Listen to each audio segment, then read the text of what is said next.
again. And June is a huge month for Kristen. First June in Mary Kay, I'd only been in a couple months, but it's the month that I earned my first Mary Kay car.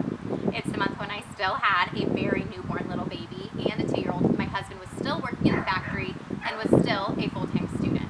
And I remember that month really not even knowing what was going on. I was so new to Mary Kay, but my director had lit some passion under my butt, and that fire like extended times a million when I went to Sarasota, Florida with our national. As a DIQ, you could earn a trip with her, and I earned a trip to her home where I got to see a national debut take place. So when you see a national debut, this is a giant party where you celebrate a woman's dreams. And Ruth Everhart, the woman who was debuting as a national, she had been with the company quite a while, and she had started kind of slow and had built up and had created an empire. I was so inspired by that. I felt like, like many of us women, we have these dreams, these things that get us out of bed in the morning. When we're little girls, we dream so big because we think nothing can stop us. Then we become adults and our dreams turn into little girl dreams, and we try to make it more realistic. And I went to this Mary Kay debut party, and I felt like nobody was talking about anything realistic. Like my mind was like exploded all over the room. I was just like, what is going on? So I came back home, and because of that, I had the fuel to finish my car. What did that month look like? I was holding a party every day, at least one, a party every day. If a girl had a face, I was giving her a facial. And if she had ears, I was talking to her about Mary Kay. Simply because I believed in this company. I saw women from all different walks of life that had dealt with many different kinds of challenges and obstacles in their lives, like all of us do. And they were such overcomers, and seeing them on the other side, it looked so beautiful. And I thought, I deserve that. First of all, I deserve that.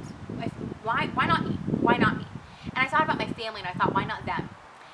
Sometimes it's hard to do things for ourselves, but if you put a family into the equation, people who we really do a lot for, changes the whole ballgame. So that was my first June in Mary Kay, and it was crazy. I was breaking records. I earned a car 2.5 months after being in Mary Kay, and I didn't know that was breaking a record because to me it was just, we were hustling. I mean, that was my hustle time. Then last June, is when we earned our pink Cadillac. Now, I was already making a director income, so the whole financial insecurities and all that craziness, that was gone. We had some money there, life was really good, but I felt like there was more I could tap into, that I hadn't really stretched and gone to my full potential. And that was the hardest thing I'd ever done in Mary Kay, earning that Cadillac. It wasn't something that I thought, well, so many other women earn Cadillacs, I can do it too. Only a small percentage of sales directors do that. And I had been in Mary Kay long enough that I had heard enough other people talk about dreams and goals that they've gone for and missed.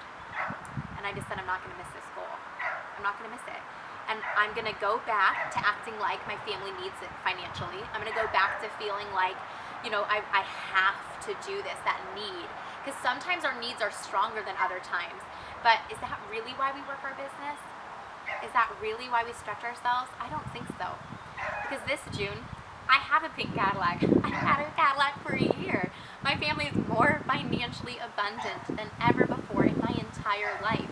Life is so amazing, and that's one of the reasons why I just want to give my job away and help so many of you guys become directors. But I want to tell you why I'm pushing this month.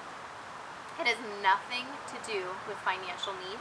It has nothing to do with another trophy, another onstage recognition, even though I love stage recognition. I'm doing this because I know that when I break through that ceiling of belief that I've put on myself, that there'll be a new ceiling for me to crash through. And as a mom of a little girl and a little boy, and as a woman in this world, I want to show people that there's nothing that we cannot do. If it's easy, I don't want to do it. If it's something that many people do, I don't want to do it. And I think many of us feel that way. So if you can relate to anything that I'm trying to say, if you can hear the words that I'm saying and hear my heart, when I say that we're going to become a winning unit, it is because that goal scares the crap out of me. It makes me want to physically throw up because it is so hard and it is such a challenge. But I know when we break that on the last day of June, you guys are going to say, Kristen did it, so can I.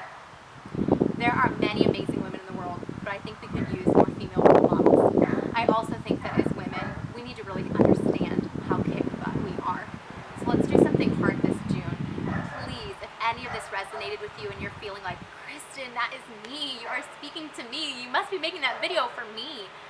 Let's do this together. I'll do it by myself. I've done it by myself before when I earned my first car. But I believe that I'm not the only person in the world that's ready for more. Let's take on this challenge full forward. Seriously, game on.